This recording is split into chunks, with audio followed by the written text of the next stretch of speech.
Yuk kita awali dengan doa terlebih dahulu. Bismillahirrahmanirrahim. Kembali lagi dengan Pak Sofian dalam pembelajaran IPA. Kali ini kita lanjutkan bab 6 ya. Bab 6 tentang apa coba? Bunyi dan pendengaran. Diharapkan dengan pembelajaran hari ini, satu, tujuannya adalah diharapkan kalian mampu memahami pengertian frekuensi dan amplitudo. Kedua, diharapkan kalian mampu menyebutkan sifat-sifat dari bunyi. Ketiga, diharapkan kalian mampu menyebutkan dan memberikan contoh dari macam-macam bunyi pantul. Dan yang keempat, diharapkan kalian mampu untuk menyebutkan manfaat dari bunyi. Ya, yuk kita lanjutkan kembali bab 6 lanjutan bunyi dan pendengaran. Frekuensi, tentu minggu lalu sudah Bapak perkenalkan. Apa frekuensi? Frekuensi adalah banyaknya getaran dalam 1 detik. Nah, teman-teman semua, getaran ini ya, getaran yang berfrekuensi tinggi biasanya memiliki bunyi yang bernada tinggi. Begitupun sebaliknya, getaran yang berfrekuensi rendah menunjukkan bunyi yang bernada rendah. Nah, dapat disimpulkan kalau kalian mendengar ada lantunan musik atau lagu yang bernada tinggi, berarti frekuensinya juga tinggi. Artinya getaran yang dihasilkan dari lantunan musik atau lagu tersebut juga banyak, ya. Nah, begitupun sebaliknya, kalau kalian mendengar suara musik atau nada dari suatu lagu itu sangat rendah nadanya, berarti frekuensinya juga rendah. Artinya jumlah getarannya juga sedikit. Nah, itu teman-teman ya. Berikutnya amplitudo. Apa amplitudo? Masih ingat? Oke. Amplitudo adalah simpanan terbesar terhadap keadaan diamnya. Nah, di sini amplitudo biasanya membedakan bunyi mana yang bunyinya kuat dan mana bunyinya yang lemah. Ya. Nah, di sini amplitudo ada bunyi kuat, ada bunyi lemah. Kalau bunyi kuat biasanya bunyi dengan amplitudo tinggi. Begitupun sebaliknya. Kalau bunyi yang lemah biasanya bunyi tersebut dengan amplitudo yang rendah. Contohnya seperti apa, Pak? Nah, kita lihat. Kalau yang bunyinya kuat berarti bunyi dengan amplitudo tinggi. Contohnya bunyi dalam konser musik. Wah, hingar-bingar suaranya keras ya. Bunyi dalam konser musik, suara petasan, bunyi mobil balap yang sedang melintas. Nah, itu berarti bunyinya kuat. Kalau bunyinya kuat, berarti amplitudonya juga tinggi. Nah, sekarang bagaimana yang bunyinya lemah? Nah, kalau yang bunyinya lemah biasanya bunyi tersebut dengan amplitudo yang rendah. Contohnya seperti apa ya? Berbisik. Nah, berbisik itu bunyi lemah, berarti amplitudonya juga rendah. Nah, selain itu apa? Nih, bunyi telapak kaki yang sedang berjalan, apalagi jalannya dengan sembunyi-sembunyi. Nah, berarti amplitudonya juga lemah atau rendah ya. Oke teman-teman semua, berikutnya yaitu sifat-sifat bunyi. Ada 2 ya, sifat-sifat bunyi. Yang pertama, bunyi dapat merambat. Yang kedua, bunyi dapat dipantulkan. Nah, yang pertama, bunyi dapat merambat, artinya bunyi dapat dirambatkan dengan melalui medium atau media. Medianya apa yang kemarin? Ada 3. Yang pertama, benda padat, benda cair, dan benda gas. Nah, media rambat ketiganya ini yang paling kuat atau yang paling cepat merambatkan bunyi yaitu padat. Berikutnya cair. Yang paling lemah adalah udara. Nah, kalau kalian mendengar suara Bapak itu melalui medium apa? Nah, itu adalah melalui medium udara. Kalau di dalam kelas. Ya, tentu kalau sekarang juga kalau kalian dari HP ya ke telinga kalian ya berarti mediumnya adalah juga udara, ya. Nah, kemudian yang paling rendah adalah udara ya atau gas. Kemudian yang kedua, bunyi dapat dipantulkan. Loh, kok Pak bunyi dapat dipantulkan? Nah, teman-teman semua, bunyi ada yang dapat dipantulkan, juga bunyi ada yang dapat diredam. Nah, kalau bunyi yang dapat diredam biasanya menggunakan alat peredam. Ya, alat peredamnya biasanya yang lembut-lembut. Contohnya apa? Nih, meredam bunyi. Ya, ada busa, ada karpet, ada kapas, ada kain. Nah, makanya jangan heran kalau di bioskop suka ada di dinding-dindingnya itu dilapisi dengan karpet, busa. Tujuannya untuk meredam bunyi supaya bunyi itu tidak bergaul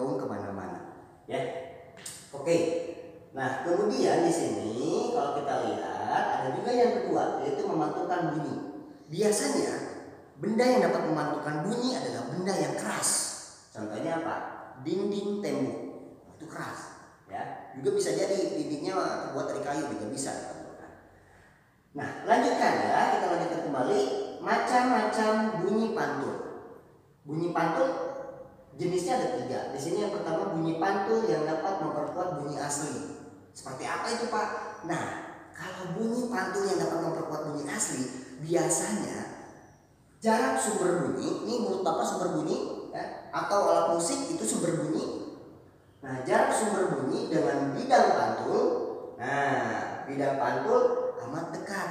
Misalkan suara bunyinya dari Bapak nih bernyanyi, ya. Kemudian ini sumber bunyi atau alat musik gitar, ya. Kalau bidang pantulnya misalkan dinding atau dalam ruangan kamar, karena ruangan kamarnya kecil, berarti mulut Bapak sebagai sumber bunyi dengan jarak terhadap dinding itu dekat. Nah, biasanya ruangannya kecil. Nah, di sini jarak sumber bunyi dengan bidang pantul amat dekat, sehingga bunyi pantul kembali dalam waktu yang singkat. Contohnya apa? Bersuara di dalam kamar mandi. Tentu kamar mandi cukup kecil jika dibandingkan dengan ruangan tempat tidur kan. Nah, biasanya ketika kita mengeluarkan suara dalam kamar mandi itu akan terjadi bunyi pantul yang memperkuat bunyi asli. Tapi jangan ya, apalagi nyanyi-nyanyi itu nggak baik ya. Oke, kita lanjutkan lagi yang kedua ya teman-teman semua. Yang kedua ada gema. Apa itu gema? Gema itu adalah bunyi pantul yang muncul setelah bunyi asli.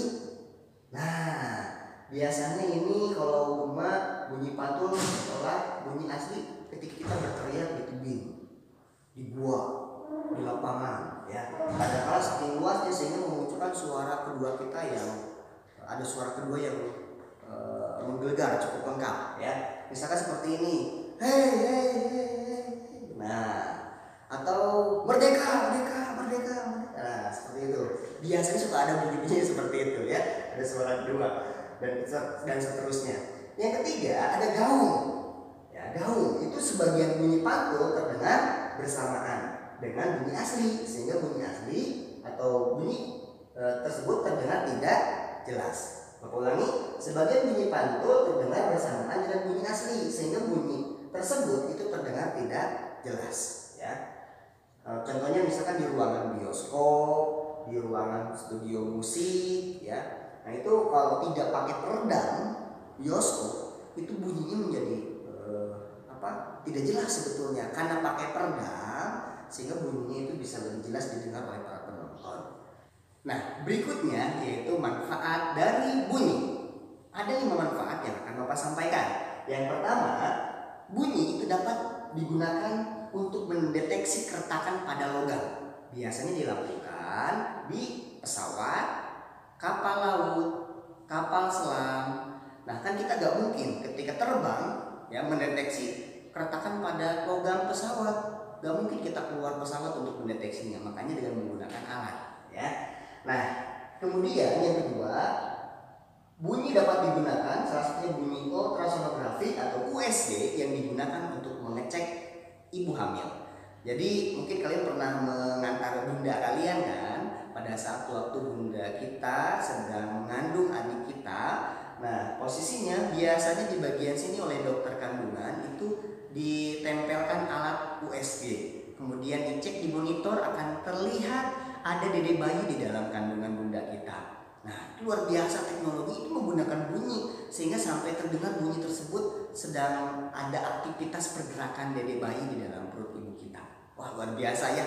Berikutnya, yang ketiga itu untuk mendeteksi kedalaman laut.